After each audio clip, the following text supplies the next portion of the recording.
नमस्कार मंडळी, चला पाहूया मजेशीर जोक्स। शेजारच्या आजी सारख्या घरात जायच्या बाहेर यायच्या। मला राहावे ना म्हणून विचारले, आजी काय प्रॉब्लेम आहे? सारख्या घरात जाताय बाहेर येताय, सर्व ठीक आहे ना? आजी म्हणाल्या, अरे बाबा, माझी सून योगा शिकतीये टीव्हीवर बघून, आणि तो रामदेव बाबा म्हणतो सास को अंदर लो, सास को बाहेर निकालो। मेल्यानं मला नको नको करून ठेवले।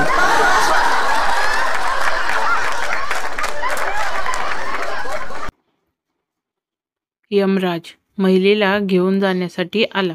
महिला म्हणते, फक्त 2 मिनिट थांबा। यमराज, 2 मिनिटात काय काय करशील तू? महिला, इन्स्टावर स्टोरी टाकते, ट्रॅव्हलिंग टू यमलोक।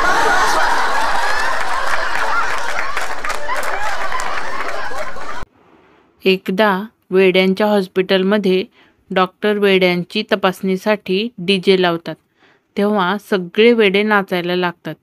डॉक्टर निरीक्षण करतात की सगळे वेडे नाचत आहेत, पण एक वेडा एका बाजूला बसून फक्त बघत असतो।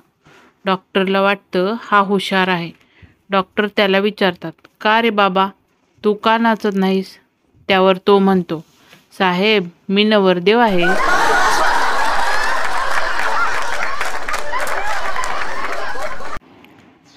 स्त्रीचे मन ओळखणे कठीण आहे। आपल्या मुलाला मेहनतीने कृष्ण बनवते, पण नवऱ्यात कृष्ण दिसला तर मारून मारून हनुमान बनवते।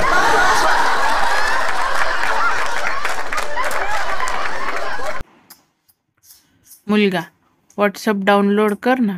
मुलगी, कसं करतात? मुलगा, प्ले स्टोअरमध्ये जा आणि तिथून कर ना। मुलगी, आमच्या गल्लीत प्ले स्टोअर नाही रे, अविनाश जनरल स्टोअर आहे, तिथून करू का? मुलगा, जाऊ दे, तू भांडीच घाल।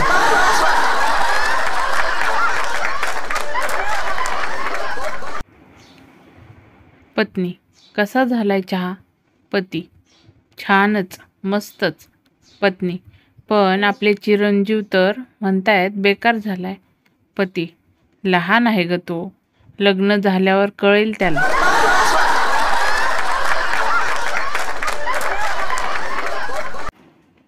काही मुली रिक्षात बसल्यानंतर पण एवढी शायनिंग मारतात की जसं काही ह्यांचं हेलिकॉप्टर बिघडले आणि नाईलाज म्हणून रिक्षात बसावं लागले।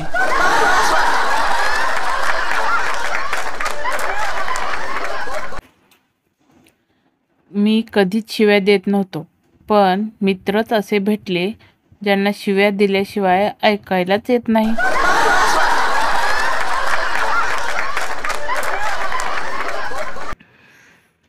दुधाने फक्त हाडं मजबूत होतात, तर चहाने मैत्री आणि प्रेम, आणि दारूने तर जन्मोजन्मीचे बंधन तयार होतात।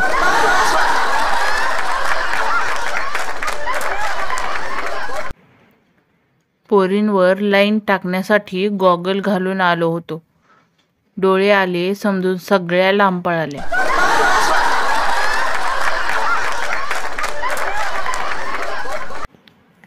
बायकोने भली मोठी रांगोळी काढली आणि विचारले, कशी दिसते रांगोळी?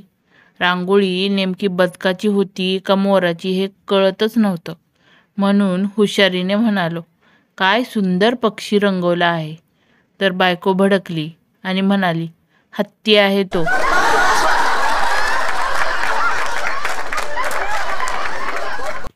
तर मंडळी, कसे वाटले तुम्हाला हे भन्नाट विनोद? हे नक्की कमेंट बॉक्समध्ये कमेंट करून सांगा, आणि आमच्या या चॅनलला लाईक करा, खूप जणांमध्ये शेअर करा, जेणेकरून हसण्याचा आनंद सर्वांना मिळेल।